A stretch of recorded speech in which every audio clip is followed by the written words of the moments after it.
अगर कोई आपको नीचा दिखाना चाहता है तो इसका मतलब है कि आप उससे पहले से ही ऊपर हो। जिंदगी जीने के लिए मिली है, इससे लोग क्या सोचेंगे यह सोचने में बर्बाद मत करो। किसी के बुरे वक्त में उसका हाथ पकड़ो, सहारा दो, उसे हिम्मत दो, क्योंकि बुरा वक्त थोड़े समय में चला जाएगा लेकिन वह आपको दुआ जिंदगी भर देता रहेगा। मनुष्य सुबह से शाम तक काम करके उतना नहीं थकता जितना चिंता और क्रोध के एक क्षण में थक जाता है। संबंध परमात्मा से अच्छे बना लो तो तुम्हें किसी की जरूरत नहीं पड़ेगी, तुम खुद सबकी जरूरत बन जाओगे। सलाह देने तो हजारों आते हैं लेकिन जब साथ देने की बारी आती है तो केवल भगवान आते हैं। जीतने के बाद तो सारी दुनिया गले लगाती है, क्योंकि जो आज आपके साथ है वह कल आपके खिलाफ हो सकते हैं। बिना मतलब के कोई आपकी इज्जत नहीं करेगा, लेकिन खुद को इतना काबिल बनाओ कि लोग बिना मतलब के भी आपका इज्जत करें। भगवान कहते हैं सोने से पहले तुम सबको माफ कर दिया करो और तुम्हारे जागने से पहले मैं तुम्हें माफ कर दूंगा। भगवान ऑक्सीजन की तरह है जिन्हें आप देख नहीं सकते, लेकिन उसके बिना आप रह भी नहीं सकते। कोई और तुम्हारी मदद नहीं कर सकता, अपनी मदद स्वयं करो। आप खुद के सबसे अच्छे मित्र हैं और सबसे बड़े दुश्मन भी। इंसान तब समझदार नहीं होता जब वह बड़ी बातें करने लगे, बल्कि समझदार तब होता है जब वो छोटी छोटी बातों को समझने लगे। आप किस समय सही थे इसे कोई याद नहीं रखता, लेकिन आप किस समय गलत थे ये सब याद रखते हैं। सब दुख दूर होने के बाद ही मन प्रसन्न होगा, यह आपका भ्रम है। मन प्रसन्न रखो, सब दुख दूर हो जाएंगे, ये हकीकत है।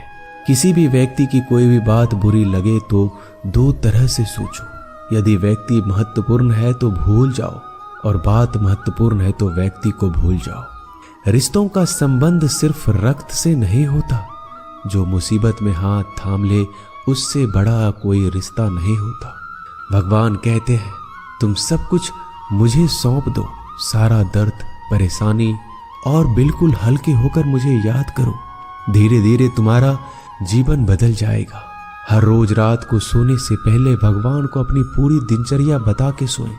अगर आपके द्वारा किसी का दिल दुखा है तो मन ही मन उससे माफी मांगे। अगर आपका किसी ने दिल दुखाया है तो उसे माफ करके सारी चिंताएं भगवान को सौंप कर सो जाए। यकीन मानिए इससे आपकी जिंदगी खुशनुमा बन जाएगी। क्रोध बोला हुआ एक शब्द इतना जहरीला हो सकता है कि आपकी हजार प्यारी बातों को 1 मिनट में नष्ट कर सकता है। सबको हंसाना लेकिन किसी पर भी हंसना मत।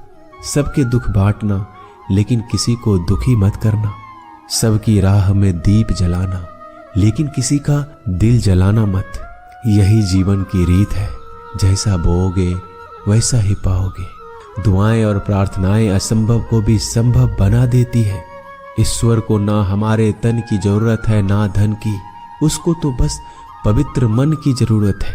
इसलिए वो हमें कुछ भी छोड़ने के लिए नहीं कहता, बस कहता है बच्चे मन से विकार छोड़ो, गंदे विचार छोड़ो।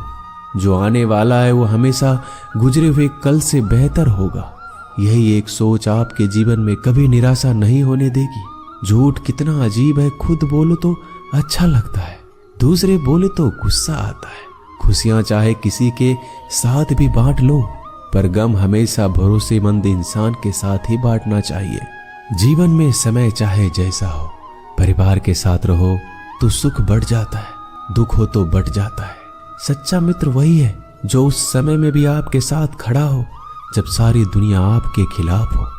आपके पास जितना भी है उसके लिए बार बार दिल से धन्यवाद कहें, हर वक्त कहें। यकीन मानिए जितना भी है वो जल्दी कई गुना हो जाएगा। प्रार्थनाएं और ध्यान इंसान के लिए बहुत जरूरी है, क्योंकि प्रार्थना में भगवान आपकी बात सुनते हैं और ध्यान में आप भगवान की बात सुनते हैं। श्री कृष्ण से कितना कुछ छूटा, पहले माँ छूटी, फिर पिता छूटे, फिर जो नंद किशोर मिले वो भी छूटे, संग साथी छूटे, राधा भी छूटी, गोकुल छूटा, फिर मथुरा छूटा। श्री कृष्ण से जीवन भर कुछ न कुछ छूटता ही रहा। नहीं छूटा तो वो था देवत्व, मुस्कान और सकारात्मकता। श्री कृष्ण दुखी नहीं, उत्सव के प्रतीक है। सब कुछ छूटने पर भी कैसे खुश रहा जा सकता है, ये श्री कृष्ण से अच्छा कोई नहीं सिखा सकता। इसलिए हमेशा खुश रहें, सदा मुस्कुराते रहें। जीतने का मजा भी तभी आएगा जब लोग आपके हार का इंतजार करेंगे। गीता में लिखा है, यदि कोई आपको अच्छा लगता है तो अच्छा वो नहीं, अच्छे आप हैं, क्योंकि उसमें अच्छाई देखने वाली नजर आपके पास है।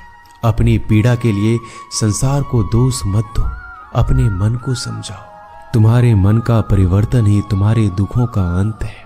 सोच और नीयत अच्छी रखिए, फिर आपके कष्ट प्रभु स्वयं दूर कर देंगे। याद रखना, भगवान से कभी उम्मीद छोड़ना नहीं और दुनिया वालों से कभी उम्मीद रखना नहीं। सुख दुख एक सिक्के के दो पहलू है। जहां सुख होगा वहां दुख भी होगा, जहां दुख होगा वहां सुख भी होगा। इसलिए सुख दुख के बारे में बिना सोचे निरंतर अपने लक्ष्य को प्राप्त करने के लिए प्रयास करते रहना चाहिए। एक बात हमेशा याद रखना, किसी के सामने गिड़गिड़ाने से ना मोहब्बत मिलती है ना इज्जत। इसलिए अपने स्वाभिमान को जिंदा रखो। कोई अगर आपकी किस्मत में होगा तो आपके पास खुद ही चलकर आएगा। दूसरों को हराने का मौका मत दो, बस खुद को आगे ले जाने की जिद पालो। कभी हार ना मानने की आदत ही एक दिन जीतने की आदत बन जाती है। सिर्फ दो चीजें मनुष्य के भाग्य का निर्माण करती है। पहला, स्वभाव।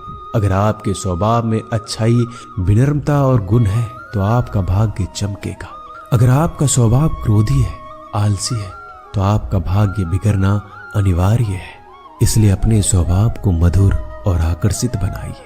दूसरा, आपकी वाणी। बोलना तो आदमी 2.5 साल की उम्र में ही सीख जाता है, परंतु कब, कहां और कैसे बोलना है उसे यह जिंदगी भर भी नहीं समझ पाता। जिसे ये बोलना आ गया कि कब, कहां और कितना बोलना चाहिए, समझ लो उसे सफल होने के लिए कोई नहीं रोक सकता। पिता से बड़ा कोई सलाहकार नहीं, माँ की छांव से बड़ी कोई दुनिया नहीं, भाई से अच्छा कोई भागीदार नहीं और बहन से बड़ा कोई शुभ चिंतक नहीं। इस मतलबी दुनिया से कोई मतलब ना रखो, और मतलब रखना है तो अपने मतलब से मतलब रखो। दुआएं मांगने से किसका भला होता है, मिलता तो वही है जो हमने बोया होता है। तुम नीचे गिर के देखो, कोई नहीं आएगा उठाने। तुम जड़ा उड़कर तो देखो, सब आएंगे गिराने। एक बात हमेशा याद रखना, अगर शराब की दुकान पर बैठकर दूध पियोगे तो तुम्हें शराबी का ही दर्जा मिलेगा, और किसी मंदिर में बैठ के पानी भी पियोगे तो तुम्हें एक संत का दर्जा दिया जाएगा। इसलिए आप किसके साथ उठते बैठते हो ये बहुत मायने रखता है। दोस्तों, आशा करता हूं कि आपने इस वीडियो से बहुत सारी सीख ली होगी। मिलते हैं जल्दी एक नए ज्ञानवर्धक वीडियो में। धन्यवाद। अपना ख्याल रखिएगा।